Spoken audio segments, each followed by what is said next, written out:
तुम्हारी तरह मुझे भी अपने देश पर बहुत गर्व है। I am a proud Indian. I am sure. By the way, तुम्हें नेशनल सॉन्ग पता है? वंदे मातरम। गा लेती हो? हाँ। गाओ। एक्चुअली स्कूल में तो हर रोज मुझे ही स्टेज पर गाना पड़ता था। गाओ। नाउ? हाँ, क्यों? शुरू हो जाओ। वंदे मातरम, वंदे मातरम। It's okay. अपना फोन दो। कम। सेल्फी और देशभक्ति दोनों में बहुत फर्क है।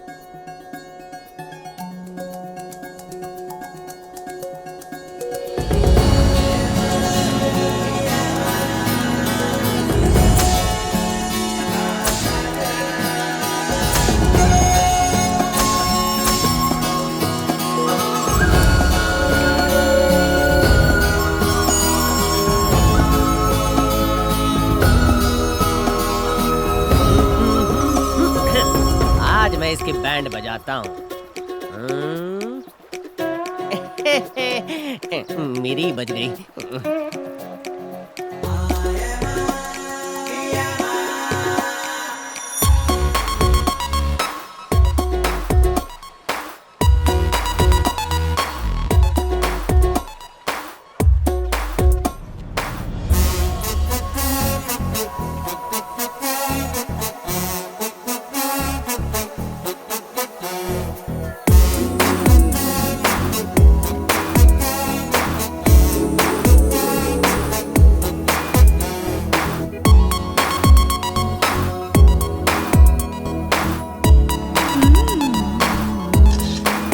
वहाँ नहीं यार, सेल्फी।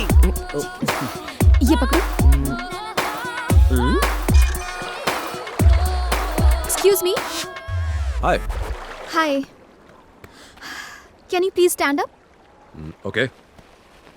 क्या हुआ?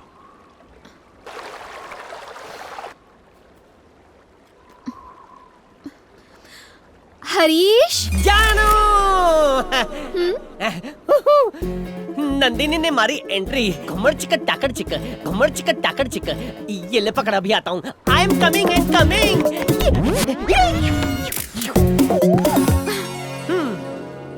सूछे बकुड़ी। वो पत्थर यहाँ रख दोगे? प्लीज।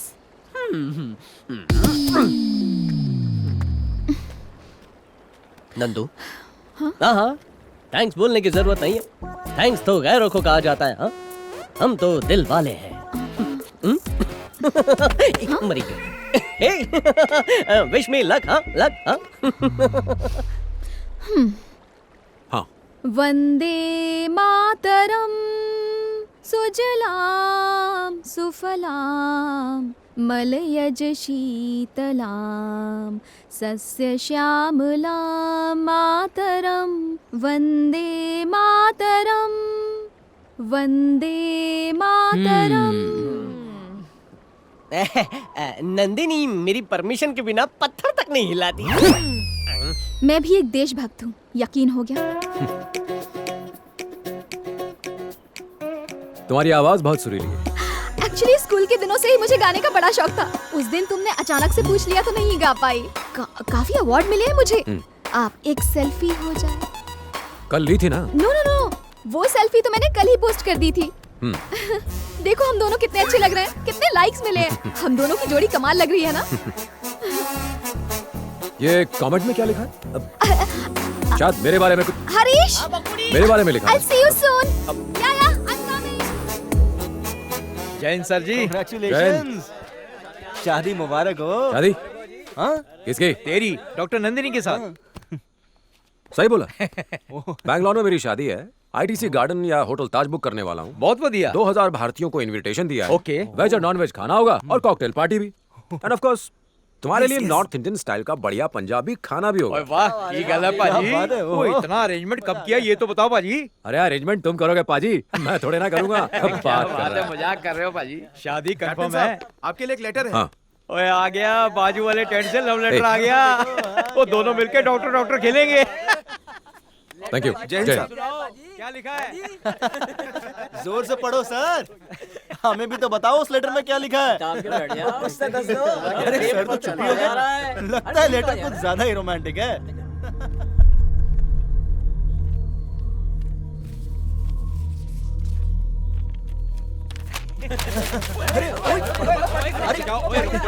अरे जल्दी पढ़ क्या लिखा है? बता ना।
क्या हुआ था?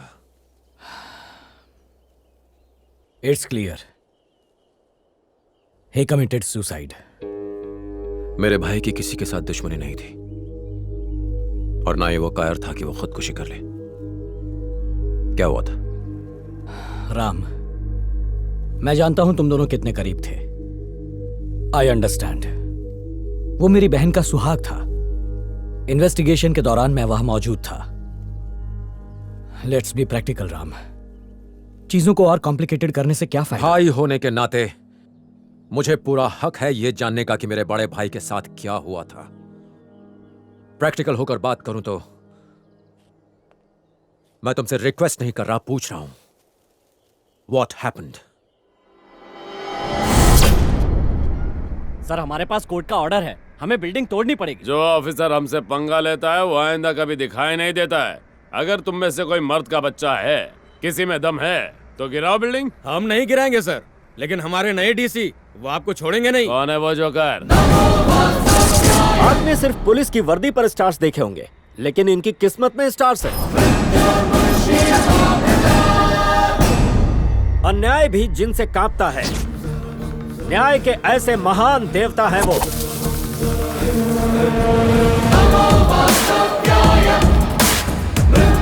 कौन है बे तू? तुझे इंट्रोडक्शन देने की मुझे कोई जरूरत नहीं।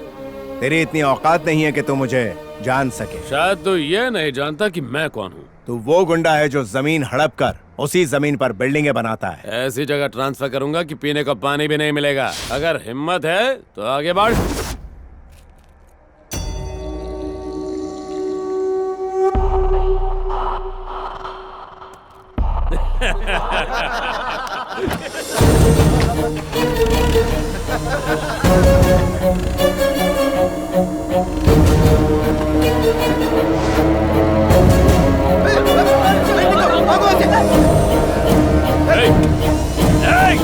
पागल हो गया क्या? ये क्या कर रहा है? जान से मारेगा क्या?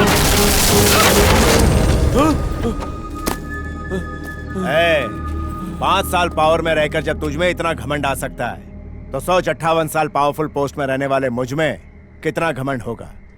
सुनो इंस्पेक्टर, गवर्नमेंट ऑफिसर्स की ड्यूटी में रुकावट और उन्हें धमकाने के जुर्म में इसे अंदर डालो। पागल हो गया है क्या? एक बार और सोच ले। सोचना तब पड़ता है जब गलत काम करना हो। सही काम करने के लिए सोचने की जरूरत नहीं पड़ती। मैं तुझे छोड़ूंगा नहीं। IAS ऑफिसर हूँ, कोई साधु नहीं। मुझसे पंगा लिया तो मार डालूंगा। ऑफिसर सर, बिल्डिंग डिमोलिश कर दो। Okay sir.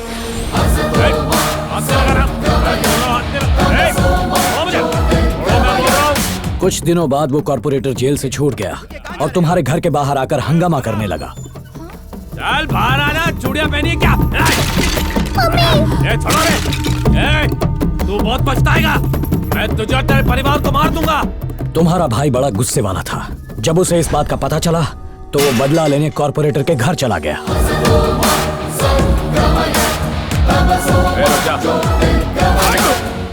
उसके सर पर खून सवार था। उसने कॉर्पोरेटर की गन से उसी को मार डाला। मर्डर केस में उसे अरेस्ट कर लिया गया। मैंने उसकी बेल करवाई और उसे घर ले आया।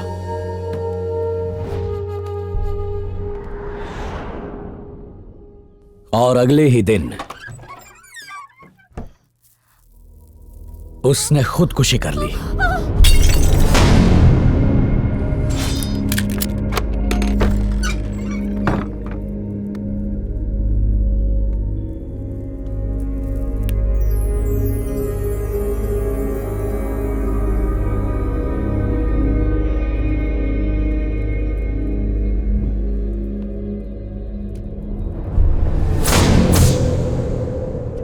Look, it's a clear case of suicide. Police investigation पूरी हो चुकी है। पोस्टमार्टम रिपोर्ट भी यही कहती है। तुम्हारा क्या कहना है? ये सुसाइड नहीं, मर्डर है। फिजूल की बात मत सोचो, तुम ज्यादा इमोशनल हो रहे हो। पूरा कमरा सबूतों से भरा है sir. What do you mean? Evidence number 1, भाई के पर्सनल कमरे के टेबल के बगल वाले पर्दे। आज भी मुझे उनमें से गांजे की बदबू आ रही थी। इसका मतलब उस कमरे में जो भी रहा होगा उसकी हाइट 6'2" या 6'3" रही होगी। एविडेंस नंबर 2, भाई के कमरे में रखा हुआ बीन बैग। उसमें ऐसा निशान तभी आता है जब कोई भारी या लंबा इंसान उस पर बैठा हो। इसका मतलब यह हुआ कि उस पर बैठने वाले इंसान का वजन लगभग 100 किलो होगा। भाई को धूल पसंद नहीं थी, इसलिए वो खिड़की के पास नहीं बैठते थे। अगर बैठे भी होते तो उस पर इतना गहरा गड्ढा नहीं होता। एविडेंस नंबर 3, ये बताइए कि आपको भाई के कंप्यूटर पर किसी की उंगलियों के निशान मिले? रिपोर्ट के मुताबिक तो किसी के नहीं मिले। क्यों? नामुमकिन। उस पर भाई के फिंगरप्रिंट्स तो मिलने ही चाहिए थे। इसका मतलब उस दिन किसी ने इस कंप्यूटर का इस्तेमाल किया था और पूरे फिंगरप्रिंट्स मिटा दिए थे।